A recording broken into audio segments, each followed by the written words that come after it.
Chers amis, chers frères, chères sœurs, bonjour. Je vais vous proposer de partager ensemble un texte de la parole de Dieu, mais auparavant, je voudrais que nous puissions parler de ce confinement, ce deuxième confinement. C'est difficile cette période et quelquefois le lien qui nous relie à notre église locale devient inexistant. Alors il faut trouver d'autres moyens de subsistance. Notre âme a besoin d'être nourrie. Jésus a dit que l'homme ne vivrait pas de pain seulement, mais de toute parole qui vient de la bouche de Dieu. Alors si je voulais vous partager quelque chose qui est votre souci, mais aussi le mien, il faut absolument qu'on puisse penser à se nourrir et à bien se nourrir. Votre église locale met certainement en place des réunions par des moyens électroniques. Je ne peux que vous encourager à utiliser ce moyen et à rejoindre ces réunions ou à les suivre. Il y a également pléthore de propositions dans ce domaine et je voudrais vous orienter aussi vers Evandis Gospel TV, qui propose des émissions pour tous âges et de la musique, des témoignages, etc. C'est bien aussi de se nourrir au moyen de la lecture, bien sûr la lecture de la Bible, des feuillets du calendrier, de méditation quotidienne. On a cette revue Pentecôte et également tous les ouvrages que vous pourrez trouver aux éditions Viens et Vois en allant sur le site viensetvoix.fr. En tout cas, surtout, n'oublions pas de nous nourrir. Et si jamais ce confinement est pour nous quelque chose de difficile, eh bien, appelez un pasteur, appelez un ami, une amie qui est chrétien, qui est chrétienne. Ne restez pas seul, ne vous laissez pas enfermer, ne vous embourbez pas dans cette situation. N'hésitez pas à partager, à en parler. Il y a également le site addfrance.fr. Sur ce site, vous pouvez aussi nous envoyer des messages et nous les retransmettrons au pasteur le plus proche de chez vous. Je vous propose une méditation sur le thème « Y a-t-il un pilote dans l'univers ?» Bonne écoute et à bientôt.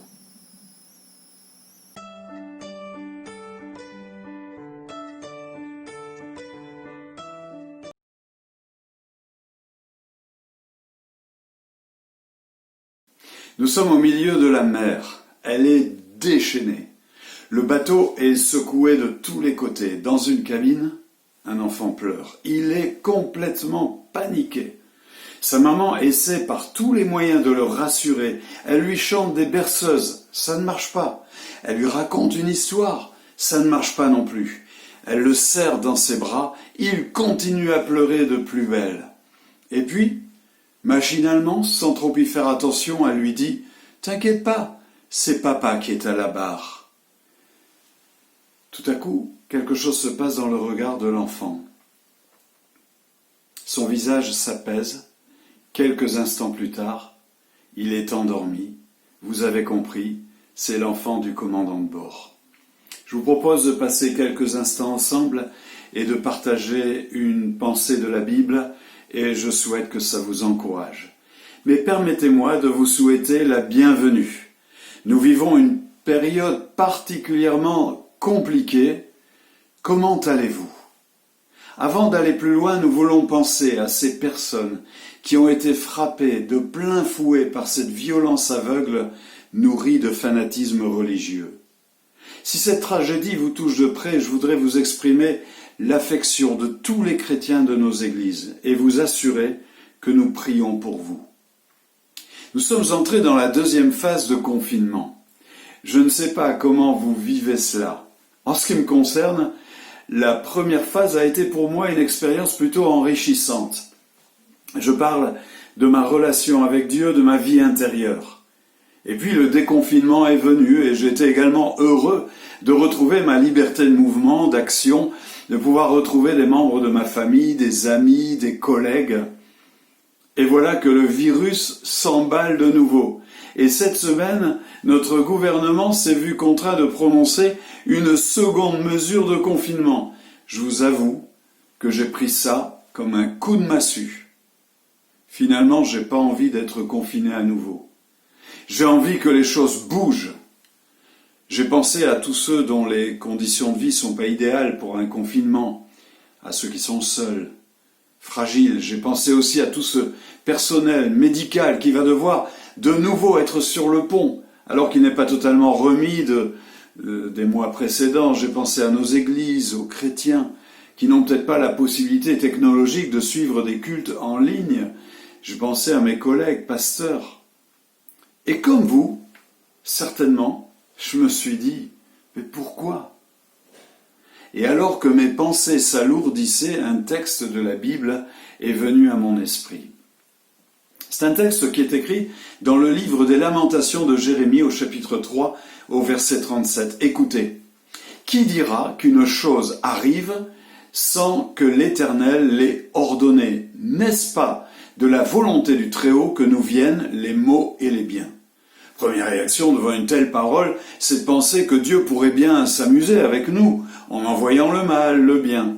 C'est d'ailleurs à cause de cette réaction que certains décident de rejeter Dieu de leur vie. Mais les choses ne sont pas aussi simplistes. Je voudrais vous montrer qu'il y a dans ce texte une clé qui permet de traverser cette crise différemment. Voulez-vous vivre votre confinement autrement ? Alors tout d'abord, ce texte affirme qu'il y a, oui, un pilote dans l'univers. Et si nous avons l'impression d'être dans une cabine de bateau au milieu d'une mer déchaînée, il y a un pilote. Il n'est pas paniqué, il maîtrise tout et parfaitement toute chose. C'est la première pensée de ce texte. La seconde pensée, c'est que Dieu connaît la fin de l'histoire. Un jour, un ami m'a fait découvrir un film. Je devais prendre un avion, j'avais des heures d'attente devant moi, j'ai regardé ce film.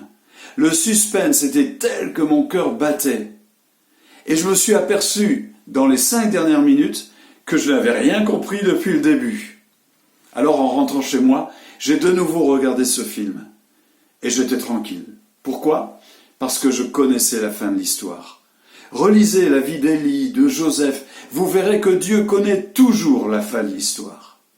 La troisième pensée, c'est que si Dieu est le maître des circonstances, eh bien il y a un traitement particulier pour ses enfants. Lisez Romains chapitre 8, verset 28. Dieu fait travailler toutes choses ensemble au bien de ceux qui l'aiment. Celui qui place sa confiance en Dieu sait que Dieu est capable de changer le mal en bien et qu'il veille au bien de ses enfants. Jésus a dit qu'on vendait 2 passereaux pour 1 sou et que le cheveu de notre tête était compté. Ne craignez pas, vous valez plus que beaucoup de passereaux. C'est ce que dit Jésus, Matthieu chapitre 10, verset 29. Je sais que certains sourient quand il est écrit que Dieu a compté les cheveux de notre tête. Mais Jésus nous montre par là qu'il veille sur nous avec beaucoup plus d'attention encore qu'une maman qui ne quitterait pas des yeux son enfant dans le jardin public. Et la 4e pensée, liée à ce texte, je la trouve dans le psaume 115. Notre Dieu est au ciel et il fait tout ce qu'il veut. Non seulement il connaît la fin de l'histoire, mais il est le Dieu de l'histoire. Nous, les chrétiens, nous sommes dans l'attente d'un événement extraordinaire. Nous osons affirmer que Jésus va revenir. Je sais que ça nous fait passer pour de doux illuminés lorsqu'on parle comme ça. Mais si je pouvais vous inviter à passer un peu plus de temps avec moi, je vous montrerai que l'époque que nous traversons a été décrite par Jésus et par bien d'autres dans la Bible, et c'est à cette époque-là qu'il est écrit que Jésus reviendra. Sur le plan politique, géopolitique, social, climatique, tout ça est écrit avec précision, et la Bible dit que c'est dans cette époque-là qu'il reviendra. Il y a 2000 ans, le monde était sceptique vis-à-vis du retour de Jésus, et pourtant son impact a transformé l'humanité tout entière. Dieu est au ciel et il fait tout ce qu'il veut. Qui dira qu'une chose arrive sans que Dieu l'ait ordonné? Il y a, oui, il y a un pilote dans l'univers et ce pilote, c'est Jésus-Christ. Un jour, j'ai accepté qu'il devienne le pilote de ma vie. Dans les circonstances difficiles, je sais qu'il connaît la fin de l'histoire, qu'il utilise toutes choses pour les faire concourir ensemble à mon bien, et je sais qu'il est au-dessus de tout. Je souhaite que vous traversiez avec lui cette période si particulière, si compliquée. Que Dieu vous bénisse.